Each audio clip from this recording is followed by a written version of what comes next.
67वीं BPSC PT paper leak तथा पुनर्परीक्षा result के PDF में छेड़छाड़ एवं गड़बड़ी धांधली सेटिंग की सीबीआई जांच कराने, परीक्षा नियंत्रक अमरिंदर कुमार को हटाने, 9 प्रश्नों के गलत उत्तर को सुधार कर रिजल्ट देने तथा ई ऑप्शन को हटाने एवं उपस्थिति का 10% पीटी का रिजल्ट देने, उम्र सीमा में बढ़ोतरी करने, इन सभी मांगों को लेकर हम लोग पटना में 3 बार आंदोलन कर चुके हैं। बीपीएससी ऑफिस के आगे आंदोलन कर चुके, मुख्यमंत्री आवास के बाहर धरना दे चुके, पटना कॉलेज से गांधी मैदान जेपी गोलंबर तक पैदल मार्च निकाल चुके हैं और मुख्यमंत्री जी तक बात पहुंच चुकी, सीएमओ तक बात पहुंची, मुख्य सचिव तक भी बात पहुंची, सीएमओ से हमारे पास फोन भी आया, हमने सारी बातों से अवगत भी कराया। लेकिन इसके बावजूद भी मुख्यमंत्री जी तक बात पहुंचने के बाद और तेजस्वी यादव जी से भी मीडिया कर्मियों ने सवाल पूछा बीपीएससी पे, तो वो चुप्पी साध लिए।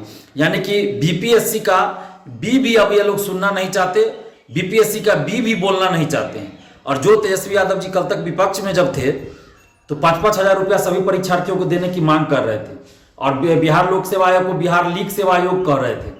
आज जब सत्ता में आए तो बीपीएससी का बी भी सुनना नहीं चाह रहे हैं या बीपीएससी का बी भी नहीं बोलना चाह रहे हैं और मुख्यमंत्री नीतीश कुमार जी भी चुप्पी साधे हुए हैं।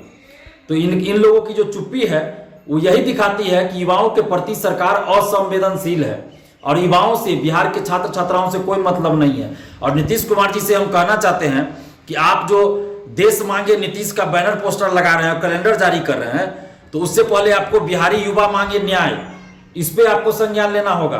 बिहारी युवा मांगे न्याय, इस पे आपको संज्ञान लेना होगा। 1-2 स्टूडेंट्स की बात नहीं है, लाखों करोड़ों युवाओं की बात है, लाखों करोड़ों स्टूडेंट्स के भविष्य से खिलवाड़ हो रहा है। बीपीएससी अभ्यर्थियों के साथ अन्याय हो रहा है, बीएसएससी अभ्यर्थियों के साथ अन्याय हो रहा है, शिक्षक अभ्यर्थियों के साथ न्याय हो रहा है। आज सभी छात्र छात्राएं, चाहे वो किसी भी प्रतियोगी परीक्षा की तैयारी करते हैं, चाहे वो मगध यूनिवर्सिटी के छात्र हो या किसी और यूनिवर्सिटी के छात्र हो, सभी लोग आज परेशान हैं अपनी अपनी समस्या को लेकर और सभी सड़क पे उतर के आंदोलन कर रहे हैं। और आप बिहारी युवाओं के साथ न्याय न करके आप देश मांगे नीतीश का बैनर पोस्टर लगा दीजिएगा, कैलेंडर जारी कर दीजिएगा, तो इससे नीतीश कुमार जी आप प्रधानमंत्री नहीं बन जाइएगा। आपको वोट देंगे बिहार के युवा, बिहार के छात्र छात्राएं ही आपको वोट देंगे, तभी आप प्रधानमंत्री या कुछ भी बन सकते हैं। अगर बिहार के युवा आपको वोट नहीं देंगे तो आप मुख्यमंत्री भी नहीं बन सकते हैं, प्रधानमंत्री बनना तो दूर की बात है। तो इसलिए नीतीश कुमार जी कम से कम अभी भी आप नींद से जगिए और बिहारी छात्र छात्राओं के साथ न्याय कीजिए और बीपीएससी में जो अन्याय हुआ है तो न्याय कीजिए आप और समस्त छात्र छात्राओं को न्याय दीजिए, ताकि इन छात्रों की जो मांगे है उनको पूरा कीजिए। और सीएम मुख्यमंत्री जी तक जब बात पहुंच गई उसके बावजूद भी ये लोग चुप्पी साधे हुए हैं, तो बड़े आश्चर्य की बात है। तो अगली बार जब विधानसभा चुनाव हो या लोकसभा चुनाव हो, तो जिस तरह से हम लोग को अभी आप लोग बैरिकेटिंग करके रोक देते हैं जब आंदोलन करते हैं सही मांग को लेके, तो जब इलेक्शन में आप लोग आइएगा, चाहे कोई भी पार्टी के लोग हो, विपक्ष को भी चाहिए था, अभी जो बीजेपी आज विपक्ष में है, कल वो भी सत्ता में थी, उस समय भी बीजेपी ने भी सीबीआई जांच के लिए कुछ नहीं किया। जब सत्ता में थी तो भी चुप थी, बीजेपी सत्ता में थी तो भी चुप थी। उस समय दरोगा बहाली के समय भी बीजेपी सत्ता में थी, बीपीएससी में पेपर लीक हुआ उस समय भी बीजेपी सत्ता में थी, तो उस समय चुप थी, सीबीआई जांच का कभी समर्थन नहीं की, ना एक शब्द बोला। जब आरजेडी विपक्ष में थी तो तेजस्वी यादव जी बोलते थे, अब जब सत्ता में आ गए तो चुप हो गए। उसी तरह जब बीजेपी सत्ता में थी तो चुप थी, अभी विपक्ष में है तो भी कुछ ज्यादा नहीं बोल रहे हैं, बस 1-2 लाइन बोल के निकल जा रहे हैं, 1-2 लाइन बोल दे रहे हैं मीडिया में कभी कभार, बस हो गया।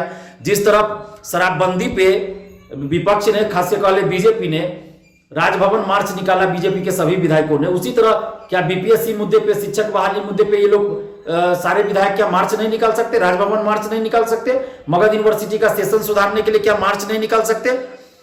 तो सभी लोग, चाहे कोई भी पार्टी हो, सभी चोर चोर मौसेरे भाई वाली बात है और सभी पार्टी के नेता इस पेपर लीक में, इस धांधली सेटिंग में संलिप्त है। इसीलिए कोई भी सही तरीके से नहीं आवाज उठा रहा है और सभी इस मुद्दे को बस चाहते हैं कि लिपापोती हो जाए।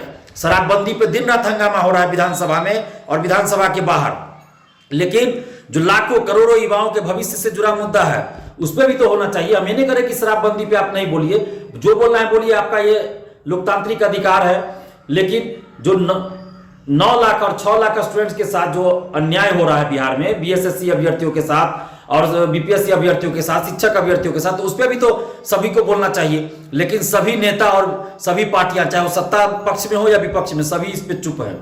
तो कहीं ना कहीं ये दिखाता है कि सभी पार्टियों सभी नेताओं की इसमें संलिप्तता है धांधली सेटिंग में, इसीलिए सभी चुप है। तो जिस तरह हम लोग अभी आंदोलन करते हैं तो ये लोग बैरिकेटिंग कर लेते हैं, बैरिकेटिंग करके रोड पे हम लोग को रोकते हैं। तो बिहार के समस्त छात्र छात्राओं से हमें अपील करेंगे कि जब अगली बार चुनाव में ये लोग आगे, कोई भी पार्टी के नेता हो, तो आप लोग भी अपने अपने मोहल्ला अपने अपने गांव में बैरिकेटिंग कर दीजिए और किसी भी पार्टी के नेता को घुसने मत दीजिए। जब कोई भी पार्टी का नेता हमारे लिए सड़क पे आंदोलन नहीं कर रहा है, अन्य मुद्दे पे ये लोग सड़क पे उतरते हैं, लेकिन जब छात्र का मुद्दा है तो उस पे सड़क पे नहीं उतरते हैं। तो फिर चुनाव में जितने भी छात्र छात्राएं हैं बिहार के, सभी लोग अपने अपने गांव मोहल्ले शहर में बैरिकेटिंग कर दीजिएगा और किसी भी नेता को गांव में इन नहीं करने दीजिएगा। यही इन लोगों के लिए सबसे बड़ी सजा होगी, सबसे बड़ा सबक होगा। और किसी भी नेता को, किसी भी पार्टी को वोट नहीं देना है। आप लोग सोशल साइट्स पे भी इस मुहिम को चलाइए कि अगले इलेक्शन में हम लोग सभी नेताओं का बहिष्कार करेंगे। अगर हो सके तो नोटा का बटन दबाएंगे, नोटा का बटन दबाएंगे, ये मंजूर है। नया विकल्प ढूंढेंगे, ये मंजूर है। लेकिन वर्तमान में जितने भी पार्टियां, जितने भी नेता किसी को वोट नहीं देंगे। इसलिए नीतीश कुमार जी, अभी भी हम अपील कर रहे हैं, आपसे विनती कर रहे हैं कि आप छात्रों के साथ न्याय कर लीजिए, छात्रों के साथ न्याय कीजिए, बीपीएससी अभ्यर्थियों के साथ न्याय कीजिए, शिक्षक अभ्यर्थियों के साथ न्याय कीजिए। नहीं तो फिर ऐसा ना हो कि सभी नेताओं के लिए एंट्री ही बंद हो जाए गांव में मोहल्ला में, क्योंकि बिहारी छात्र, बिहार के छात्र छात्राएं, बिहार के युवा अब चुप नहीं बैठेंगे। तो इसलिए नीतीश कुमार जी, अभी भी समय है, आप बीपीएससी अभ्यर्थियों के साथ न्याय कीजिए। और जिस तरह से मेंस से 18 दिन पहले पैटर्न बदल दिया जाता है मेंस का, तो ये सब कहीं ना कहीं दिख रहा है कि जो लोग मेरिट से पीटी पास भी किए हैं ना, उनको भी मेंस से जबरदस्ती बाहर करना है। और बीपीएससी मेंस और सीजीएल 3 पीटी देखिए लगभग 4-5 दिन के गैप में लिया जा रहा है। क्यों?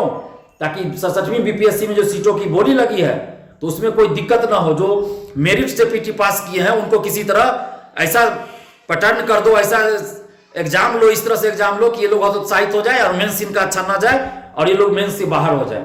तो 67वीं में सीटों की जो बोली लगी है, तो नीतीश कुमार जी आप न्याय कीजिए और शिक्षा माफियाओं पर कार्रवाई कीजिए और बीपीएससी अभ्यर्थियों के साथ आप न्याय कीजिए, ताकि छात्रों का जो मोह भंग आपसे हो गया है, सभी नेताओं से हो गया है, तो कम से कम आपके पक्ष में आ जाए।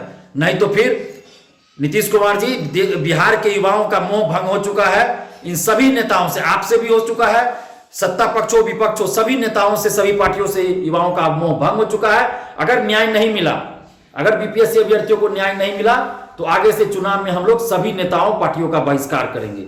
धन्यवाद, जय हिंद।